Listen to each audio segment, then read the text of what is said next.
Thank you for listening to the Business Blast podcast. So for all my listeners out there that have been wanting to do your own podcast, I'd like to introduce to you Anchor. Anchor is a one-stop shop for recording, hosting, distributing, and monetizing your podcast. So before I found Anchor, I had never actually done a podcast because all the research that I had gathered made it seem very complex. Then I found Anchor, and Anchor makes podcasting extremely simple. So if you want to do your own podcast, go to anchor.fm/start. I can't wait to hear your podcast.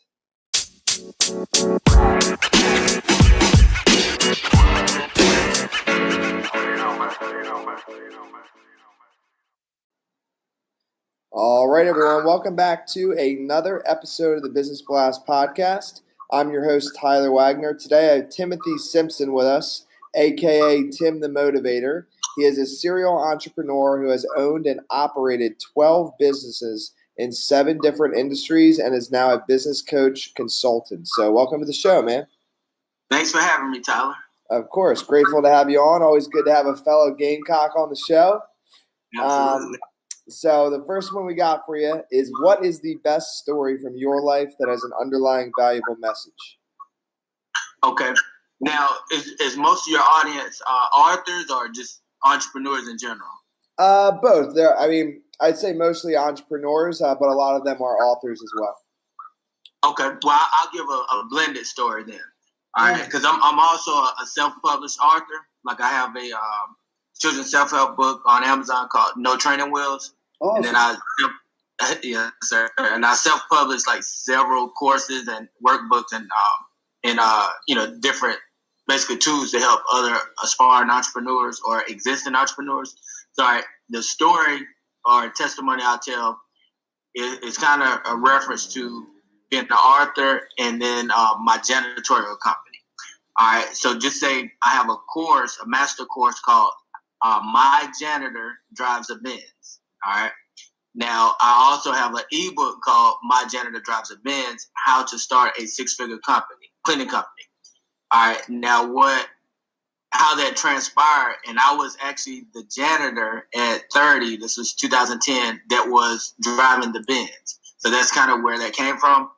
And basically, long story short, my commercial cleaning van, the motor, I had 2 blown motors in 2 different vans. And I had contracts at the time with restaurants, Bonefish Grill, Outback, and Carrabba's, actually here in Columbia off of Harbison, 2 Notch, and Forest Drive. And so as a result of my vans going down, the motors blowing, I basically started driving my Mercedes to clean up. So I was the janitor driving the Benz.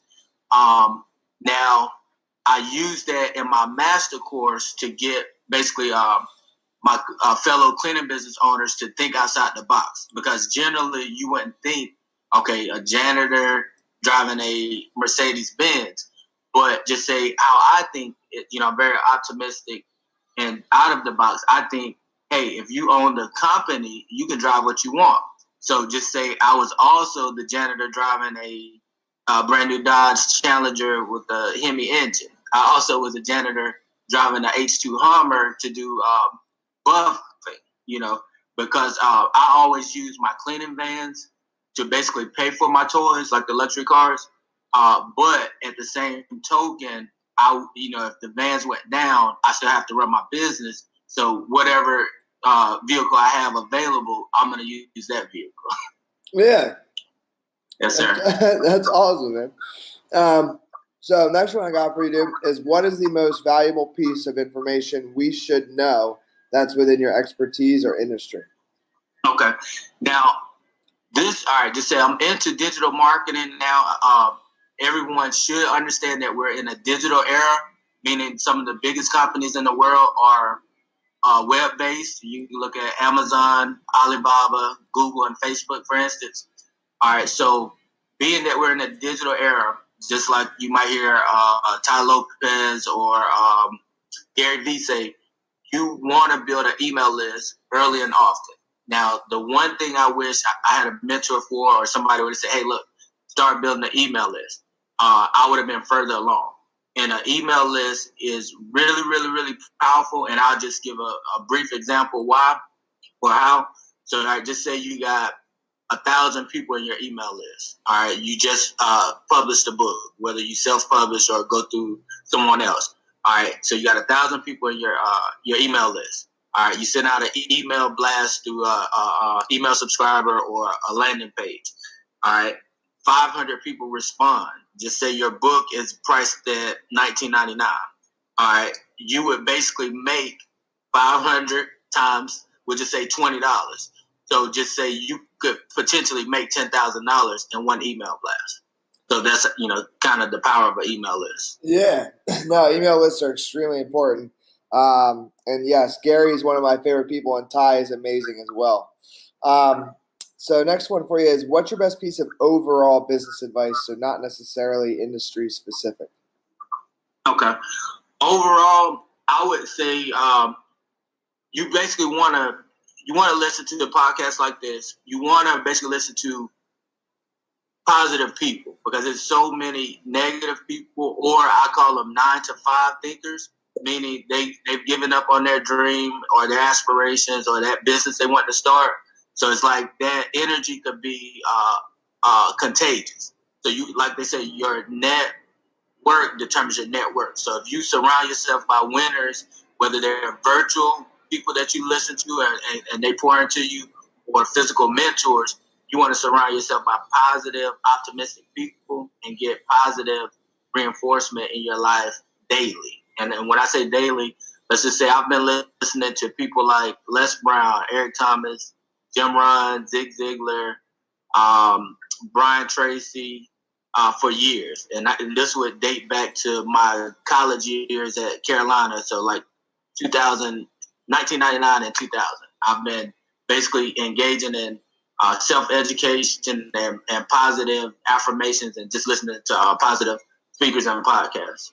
Yes, man. And then if you could give your younger self one piece of advice, what would that be?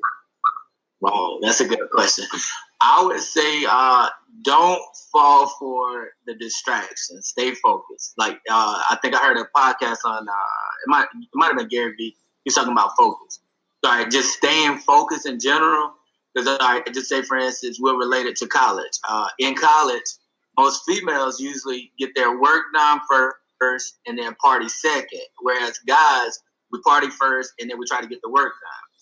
So I would tell my younger self to stay focused. I think I would be a lot further in life if I didn't get distracted. We'll say that. And then kind of going a little bit down a different path. In your opinion, what is the key to happiness? I learned, just like probably most people that made a lot of money, I learned that material things is not the key to happiness.